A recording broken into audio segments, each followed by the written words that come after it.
अब मैं वापस मूल टॉपिक पर आता हूं। हमने शुरुआत कहां से की थी? प्राचीन भारत के इतिहास से, ठीक है ना। होता यही है कि जीएस के सभी सब्जेक्ट आपस में एक दूसरे के साथ जुड़े रहते हैं। पढ़ते पढ़ते हम पूरी दुनिया को घूम के वापस वहीं पर आ जाते जहां हमने सफर शुरू किया था। अब बात आती है कि भारत में इतिहास की वास्तविक शुरुआत कहां से होती है। प्रोफेसर वाकड़कर के नेतृत्व में हमने भीमबेटका गुफाओं की खोज की, बहुत सारी गुफाओं की खोज की और प्री हिस्ट्री को हमने पढ़ना शुरू किया। फिर प्रोटो हिस्ट्री का युग आया। यह वो युग था जब भारत में इंडस वैली सिविलाइजेशन का विकास हुआ, सिंधु घाटी सभ्यता, ठीक ना।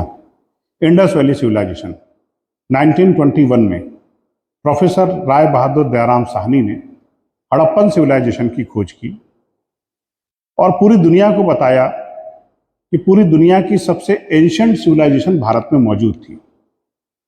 ये भारत की नहीं, विश्व की प्राचीनतम सभ्यताओं में से एक है सिंधु घाटी सभ्यता। कैसे? उस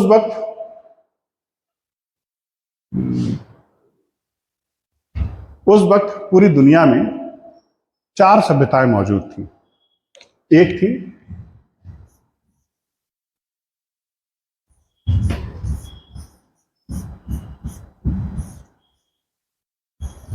मेसोपोटामियन सिविलाइजेशन, ठीक ना। दूसरी थी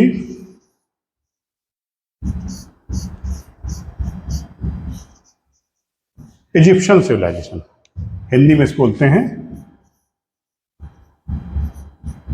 मिस्र की सभ्यता, हिंदी में इसको मेसोपोटामिक सभ्यता बोलते हैं। तीसरी थी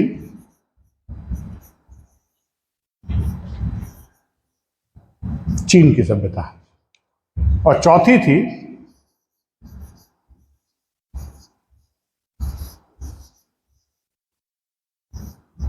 इंडस वैली, जिसको हिंदी में क्या बोलते हैं?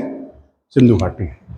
ये विश्व की 4 प्राचीनतम सभ्यताएं थी, उनमें एक भारत में थी। आप देखेंगे मेसोपोटामियन सिविलाइजेशन ये दुनिया की सबसे प्राचीनतम सभ्यता मानी जाती है। किस नदी के तट पर थी? हर सभ्यता, सभ्यता का मतलब क्या होता है? जब व्यक्ति सभ्य हो गया, क्योंकि शुरुआत में मनुष्य असभ्य था, होता कपड़े भी नहीं पहनता था, अच्छा मांस खाता था, जंगली जीवन बिताता था। फिर उसने धीरे धीरे कपड़े पहनना शुरू किए, ग्रुप्स में रहना शुरू किया, समुदाय बना लिया, विलेजेस बना लिए, मांस पका के खाने लगा, शिकार करने लगा, खेती बाड़ी करने लगा, सभ्य हो गया, ठीक है ना। जब वो सभ्य हुआ तब सभ्यता बनी। तो विश्व की प्राचीनतम सभ्यता मेसोपोटामिया सभ्यता को माना जाता है। ईरान इराक का क्षेत्र, यही ना, ये 2 नदियों के किनारे बनी थी, दजला और फरात। दजला को अंग्रेजी बोलते हैं टिग्रिस और फरात को अंग्रेजी बोलते हैं यूफ्रेटिस। 2 नदियों के किनारे विकसित हुई है दजला और फरात। मिस्र की सभ्यता कहां विकसित हुई? ये विकसित हुई नाइल रिवर, नील नदी के किनारे, है ना। आपने 9th क्लास की ज्योग्राफी में पढ़ा होगा, मिस्र को नील का उपहार बोलते हैं। Egypt is a gift of Nile. नील नदी नहीं होती तो इजिप्ट भी नहीं होता, ठीक है ना। और चीनी सभ्यता कौन सी नदी के किनारे थी? ह्वांग हो नदी के किनारे विकसित थी चीन की सभ्यता। और इंडस वैली सिविलाइजेशन सिंधु नदी और उसकी सहायक नदियों के किनारे इंडस वैली सिविलाइजेशन थी। ये विश्व की 4 प्राचीनतम सभ्यताएं हैं। इनमें से मेसोपोटामिया एशिया में है, इजिप्ट अफ्रीका में जरूर है, लेकिन पॉलिटिकल कनेक्शन इसके एशिया से ज्यादा थे, ठीक है ना। चाइना एशिया में है, इंडस वैली एशिया में है। और अपने आप को दुनिया में सबसे ज्यादा सभ्य कौन मानते हैं? यूरोप और अमेरिका के लोग। वो सबसे ज्यादा असभ्य हैं।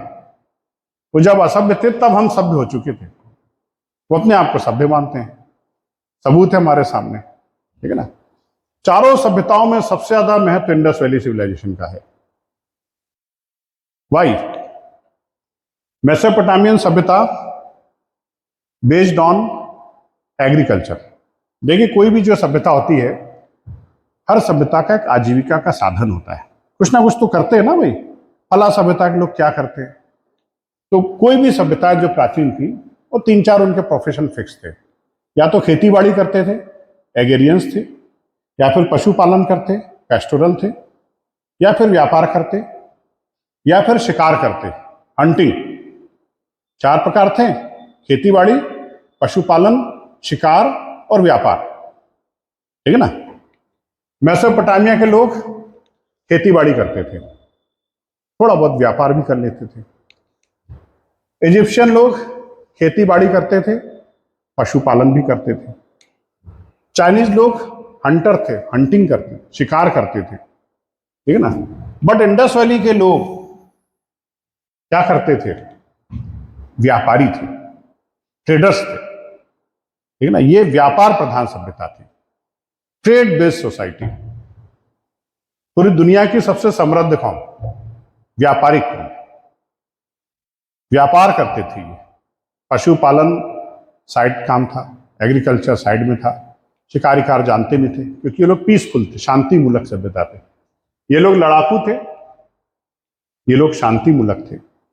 ये व्यापारी थे। दुनिया की सबसे पुरानी व्यापारिक कौम इंडस वैली। सिंधी क्या करता है? व्यापार।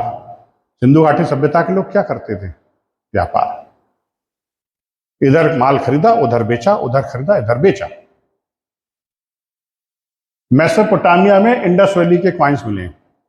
अच्छा, इंडस वैली के लोग व्यापार करते थे, अपने देश में तो व्यापार करते थे, इनका व्यापार विदेशों के साथ ज्यादा होता था। फॉरेन ट्रेड इनका बहुत स्ट्रांग था।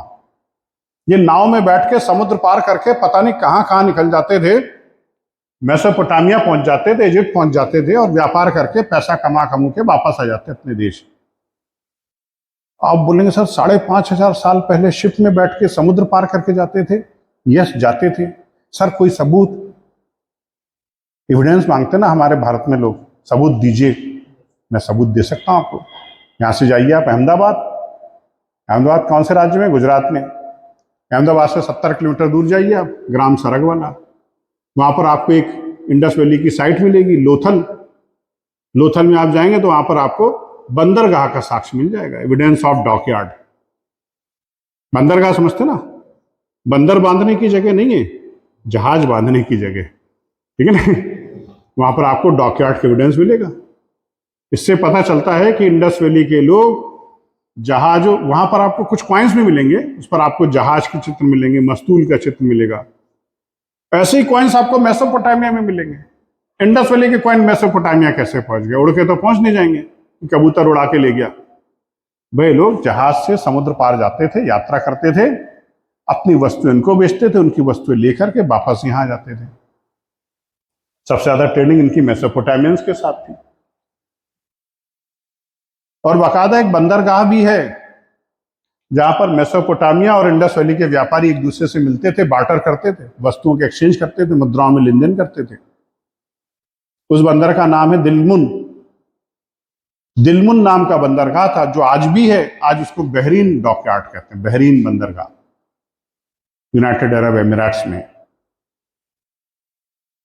तो इन देशों के साथ हमारे प्राचीन संबंध थे। आज आप देखेंगे, आज हमारे फिर इन देशों के साथ संबंध बन रहे हैं। यूनाइटेड अरब एमिरेट्स जैसे देश में हिंदू टेम्पल बन रहा है, स्वामीनारायण संप्रदाय का। कल्चरल रिलेशन हमारे प्राचीन काल में भी थे, आज भी हैं। भारत का सबसे बड़ा स्ट्रेटेजिक पार्टनर है यूएई। ठीक है ना। तो ये थी इंडस वैली सिविलाइजेशन। ये लोग व्यापारी थे, पूरी दुनिया के साथ व्यापार करते थे, पढ़े लिखे थे। ये लोग पढ़े लिखे नहीं थे, ये पढ़े लिखे थे, एजुकेटेड थे, लिखना पढ़ना अच्छे से जानते थे। ये इनकी अपनी स्क्रिप्ट थी, जिसको बूस्त्रोफेदन बोलते थे। लिखने पढ़ने में माहिर थे ये, बहुत अच्छे व्यापारी थे। वह वस्तुओं का नापतोल करना जानते थे, व्यापार में माहिर थे। क्वाइंस का चलन था, बार्टर का चलन था, वस्तु विनिमय भी होता था, सब कुछ था इनका। व्यापारी कौम थे, समृद्ध थे, रिच थे। और क्या चाहिए? बच्चे की जान लोगे क्या? ये इंडस वैली सिविलाइजेशन था। ठीक है, तो ये मैंने आपको बेसिक चीज़ें बताई हैं। फिर जब आप लोग की ऑनलाइन क्लास स्टार्ट हो जाएगी तो एक एक टॉपिक में विस्तार से आप लोगों को पढ़ाऊंगा यहाँ पर, हर चीज, history, polity, geography, economics, current affairs, गणित छोड़ के। अपना हाथ अगर किसी में तंग है तो गणित में तंग है, मैथमेटिक्स नहीं बनती अपने से। इंडस वैली के लोग मैथमेटिशियंस थे, वो अंकों का ज्ञान था उनको। शून्य का आविष्कार, पाई का आविष्कार, ये सब भारत में ही हुआ है, ठीक है ना। तो गणित छोड़ के मैं आपको सब पढ़ा सकता हूँ, ठीक है। तो आज के लिए बस इतना ही। फिर आपके 2 टीचर और बैठे हुए हैं, उनसे भी आप लोग पढ़िए।